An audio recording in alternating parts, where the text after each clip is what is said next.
I am a aspiring director, published author and writer. I'm just now getting into the film industry in the last, I say 9 months or so. So it's not been very long, but yeah, I'm kind of getting into it as we speak, and obviously we're here to talk about that. Right now, I'm going to be working on a production come next week. It is a production to do some type of interactive game scenario thing. I'm not actually too sure. It's very vague and very like new school, so I don't really know what's really happening, but they're filming it for whatever reason. And obviously I'm going to be there as a production assistant for that role. So yeah, that's what I'm doing right now. So the production assistant role is kind of just like another title for someone being a runner. I mean, a slightly more polished version of that, only slightly, only a little bit. And I guess being at this level where you're literally probably the most dispensable member of the team, because they can just get anybody to come to help and assist. It's kind of like, you have to really want it. You have to really be attentive and really like make sure that you're being seen in these moments, because you have to pay your dues. Like it's not something I want to do for the rest of my life. Ideally, if I could skip to the part where it gets fun for me, I would do that. But it is still fun. I still love being on set, even when it's raining and I'm tired and we've been on set for like 10 hours plus. I just love it. I just love being around people, love being around the creativity, love being on a film set, around the crew. It's just an amazing experience. You'll never experience anything like being on the film set, especially for the community and the creativity, and everyone's got this goal to make this film or to get this music video done. It's so, you can just feel this urge and this surge of creativity, and it's really, really like inspiring.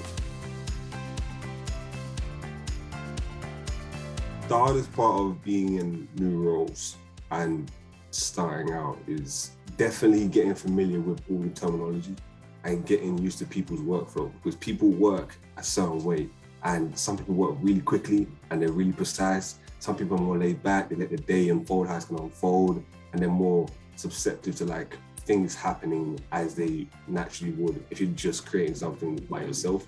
You don't plan out and plot out everything.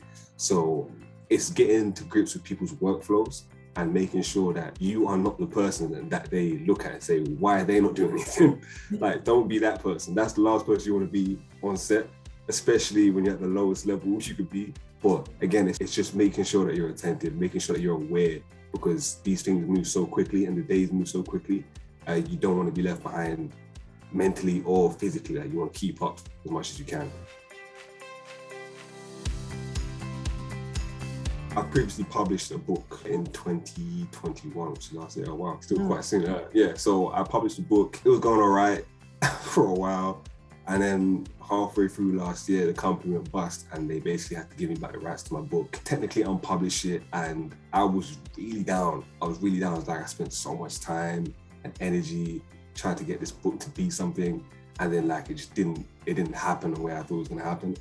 And then I turned my attention to film, because I just kind of was in a reflective state. I was like, how did I get to even be an author? No one in my family is an author. No one I know is an author. No one I know even writes anything, poetry, nothing. They don't write, they just text. So it was a weird moment for me. I was like, how did I even get here? And I look back at my life and I realized I didn't fall in love with story because of books. I fell in love with story because of film. I kind of went back to the root of what sparked this whole journey, this whole creative journey for me. I realized I need to be a director. It only makes sense. It just kind of was this epiphany. And then that happened in August. I think I called my cousin who works in the music industry, and luckily enough, he was on a film that week, and I ended up being on the film the following week. And then I signed up to my first film job, and then it kind of trickled and built from there. When I signed up for my first job in film, it was probably just after I'd come off film set for the first time, and I didn't know where to go or what to do. It was just like everything happened so quickly. I was on a film set and it was 5 days of non-stop work, and then I was like, okay, cool, now where do we go now? I need to find some type of platform or medium that I can get further into this industry. I signed up. I can't remember where I found it. I have no idea where I found my first job. So I literally have no clue. It might have just been Googling it and it just came up. Signed up, and I was like, cool. I see there was loads of jobs and whatnot. You can set up your profile. And I realized, okay, it's actually a subscription-based service where you have to obviously pay £10 a month to actually get the wide range of jobs and all the kind of things. And I was like, that's cool, that's fine.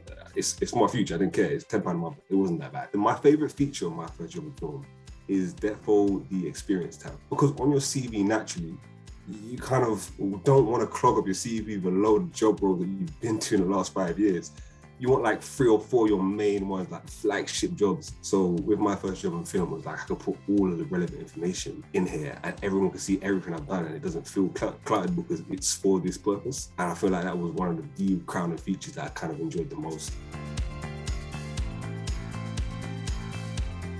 Advice to people using the platform for the first time, I'd definitely say sign up for everything. Like apply for everything that you can, because you're gonna want to spread eggs in different baskets. Is that the saying? I'm pretty sure that's the saying. Something like that. So just put as much information as you can, anything that's irrelevant. I'd worked on a film like 3 years ago. I wasn't even working on a film, I was on the film set for my friend's short film. I was just there. Even if it seems like it's far or it's a stretch or you don't want that right now, you don't want a permanent job, just apply for everything. See how things go. You have to really want it and you have to be dedicated. You have to be willing to sacrifice a lot of your time and a lot of your effort for not much else but experience and maybe some connections, maybe. Again, the industry moves so fast, people will forget you if you're not like dedicated. If you're not willing to like maybe work for free here and there on a day or on a set to show your commitment, then, well, I don't fully agree with it. I think everyone should get paid, but it's the way people do operate. And I understand why they do operate like that. Not me. When I become a director, everyone's getting paid from day one. It doesn't matter who you are, what your experience levels are, you need to be compensated for your time. So therefore, keep yourself dedicated and be willing to sacrifice a lot. Second piece of advice, network. I can't stress how important it is to know people. Like I just mentioned in the previous point, I am an introvert, but I can be very extroverted. I can switch on pretty easily. But again, it's not my first natural instinct to mingle and to connect with people on a deeper level to try and make them like you. Because in my mind, I'm like, if you like me, you like me. And we'll get along if we get along. I'm not gonna try and be your friend just for the sake of getting another job. Like if you like me, you know, I'm gonna work hard, I'm gonna be professional, I'm going to be kind to the crewmates and whatnot. If you're going to hire me again, but you maybe don't want to do that. Maybe push a little bit more effort out than me.